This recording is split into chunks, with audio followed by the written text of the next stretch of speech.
तो ये जो क्वेश्चन है ना, हर किसी के माइंड में आता है और अगर हमने इसका आंसर फाइंड कर लिया तो हमारी काफी हद तक लाइफ इंप्रूव हो सकती है, क्योंकि सबसे कॉम्प्लेक्स चीज हमारा माइंड है। कहते भी हैं mind is a thought factory, जिसमें 50-60,000 थॉट्स जनरेट होते हैं। तो इतनी कॉम्प्लेक्स चीज को समझना इतना आसान नहीं है ना। इसलिए कई सारी स्क्रिप्चर्स में इसकी बातें हुई हैं, बहुत जगह माइंड्स के बारे में बातें हुई हैं, लेकिन बहुत कम लोग हैं जो इसके बारे में समझ पाए। और ये सच है, माइंड को समझना इतना आसान भी नहीं हो पाएगा, क्योंकि माइंड सब्टल बॉडी है, माइंड फिजिकल बॉडी नहीं है। माइंड ब्रेन की तरह नहीं है, जैसे हम कह सकते हैं ब्रेन कहाँ पर है तो हम ब्रेन को निकाल के दिखा सकते हैं। माइंड को कहाँ दिखाओगे आप?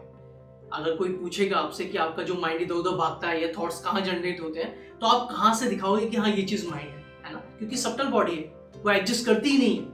तो आज की वीडियो का पर्पस यही है कि जो ओरिजिन है माइंड का वो क्या है, फिर what is the origin of mind, mind कैसे पैदा हुआ है ना, माइंड की उत्पत्ति कैसे हुई। क्योंकि अगर हमने माइंड की ओरिजिन को समझ लिया तो मुझे लगता है हम अपनी पूरी जो थॉट्स आते रहते हैं, negative positive, comparison, jealousy, fear, anxiety, depression, जितनी भी चीजें, जितनी भी इमोशन, जितने भी सब चीजें आप फैंसी वर्ड्स जो है हमारे पास, वो एक एक करके सॉल्व हो सकते। तो उसको समझने के लिए पहले आपको माइंड को समझना पड़ेगा, क्योंकि माइंड ही तो जनरेट कर रहा है ये सब चीजें। तो कई सारे स्क्रिप्चर्स में इसके बारे में बताया गया है, लेकिन मैं आज जो आपको बताता हूँ वो बताऊंगा मैं बुद्धिज्म के बेसिस पर। क्योंकि मुझे जो लगता है ना, मैं क्यों इतना बुद्धिज्म को मानता हूँ, क्योंकि बुद्ध जो थे वो साइंटिस्ट थे। वो साइंटिस्ट की तरह सोचते थे।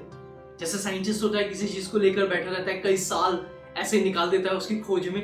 इसी तरीके से बुद्ध ने अपने माइंड को समझने के लिए दुख का जो कारण है कि ये दुख संसार में इतना है क्यों, क्या रीजन है हमारी जीवन में ये दुख आने का, है ना?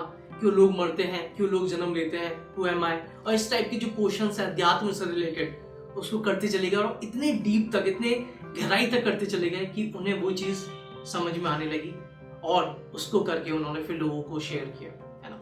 तो उन्हीं की टीचिंग के ऊपर मैं आपको माइंड के बारे में समझाऊंगा कि माइंड की उत्पत्ति कैसे हुई।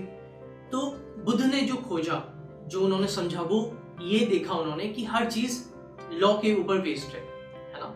जैसे अगर मैं कोई बीज बोता हूँ जमीन में, तो ऑफकोर्स वो पेड़ बनेगा, और वही पेड़ बनेगा जिस चीज का मैं सीड बीज बोता हूँ। तो उन्होंने भी यही बताया कि जो हमारा जो माइंड बना है, जो हमें दिखाई नहीं देता है, वो अभी का नहीं है, वो जन्मों जन्मों का, यानी कि हम गिनती भी नहीं कर सकते इतनी बार हमारा माइंड बना है और मिटा है, हम गिनती भी नहीं कर सकते। तो उन्होंने किसके बेसिस पर बताया? उन्होंने बताया लॉ के बेसिस पर, कॉज एंड इफेक्ट के बेसिस पर, कि अगर कोई चीज पैदा हुई है तो उसके पीछे कोई ना कोई वजह है। अगर कोई ना कोई चीज हो रही है तो कोई ना कोई वजह है। मुझे बुद्धिज्म इसलिए पसंद है, मैं बुद्ध को इसलिए इतना मानता हूँ क्योंकि बुद्ध ने ना फंसाया नहीं चीजों में, उलझाया नहीं। अगर आप और स्क्रिप्चर्स पढ़ोगे, मैं किसी को यहाँ ब्लेम नहीं कर रहा हूँ, सबकी अपनी अपनी अंडरस्टैंडिंग है, सब स्क्रिप्चर्स में वही बातें हैं, बट समझ नहीं पाते हैं, वो बात अलग है। लेकिन बुद्ध ने डायरेक्ट चीज पर इशारा करा है।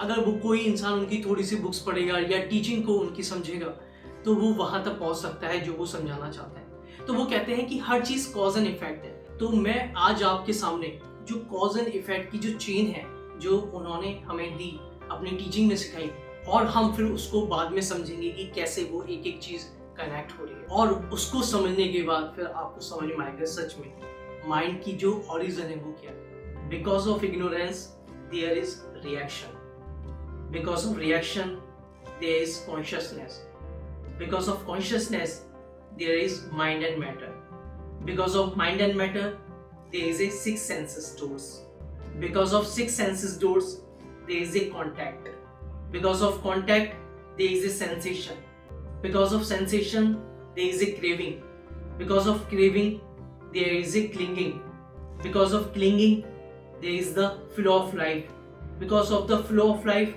there is birth, because of birth there is old age, death, grief and distress and physical and mental suffering। तो यही है हमारी mental suffering।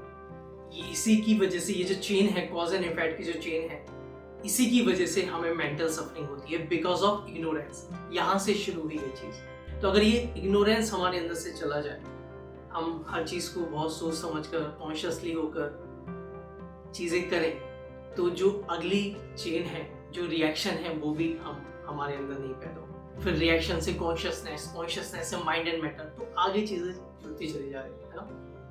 तो इसलिए अब आपको समझ में आया होगा इग्नोरेंस जो है उसी की वजह से सारी चीजें हो रही हैं। तो यानी कि माइंड भी इसी वजह से बनता चला जा रहा है। तो अब आप डिसाइड कर सकते हैं कि जो ओरिजिन है माइंड का वो सच में हम पता कर सकते हैं नहीं। हम पता ही नहीं कर सकते कि कब हमारा माइंड पैदा हुआ था, वो पहली बार ऐसा कौन सा मोमेंट था, वो क्या टाइम था, क्या वक्त था, क्या दिन था जब हमारा माइंड बना। आप बता ही नहीं सकते हो, क्योंकि इग्नोरेंस के थ्रू रिएक्शन हुआ है, रिएक्शन के थ्रू कॉन्शियसनेस आई है और बाकी सब चीजें चेन में बनती चली गई। तो आप बता सकते हैं कि कब पहली बार आपने रिएक्ट करा होगा, या कितने जन्म लिए होंगे, कितने रीबर्थ लिए होंगे, कितनी बार हम दुख होंगे, कितनी बार हम खुश होंगे, है ना।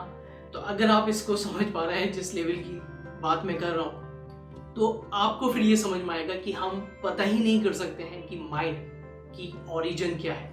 माइंड का ओरिजिन पता नहीं कर सकते, लेकिन जो माइंड बना है, जो मेंटल सफरिंग हुई है, उनको हम कम कर सकते हैं और खत्म भी कर सकते हैं। जैसे बुद्ध ने खुद किया, खुद उन्होंने उस लेवल तक एज ए साइंटिस्ट की तरह सोचा, समझा और अपनी जो इम्प्योरिटीज हैं, जो मेंटल सफरिंग है, जो सब चीजें वो खत्म करते चले गए थ्रू प्रैक्टिसेस जो उन्होंने अपनी प्रैक्टिसेस सिखाई हैं। तो बुद्धिज्म में कुछ प्रैक्टिसेस हैं जिनको आपको देखना है वो क्या क्या है और कैसे वो हमारी मेंटल सफरिंग और ये चीजें खत्म कर रही हैं। तब आपको समझ में आएगा कि माइंड का ओरिजिन तो पता नहीं है या नहीं है, लेकिन हाँ, अब जो मुझे समझ में आने के बाद मैं उसकी जो चीज है वो कम कर सकता हूँ, मैं मेंटल सफरिंग को कम कर सकता हूँ और उस माइंड से फ्री हो सकता हूँ।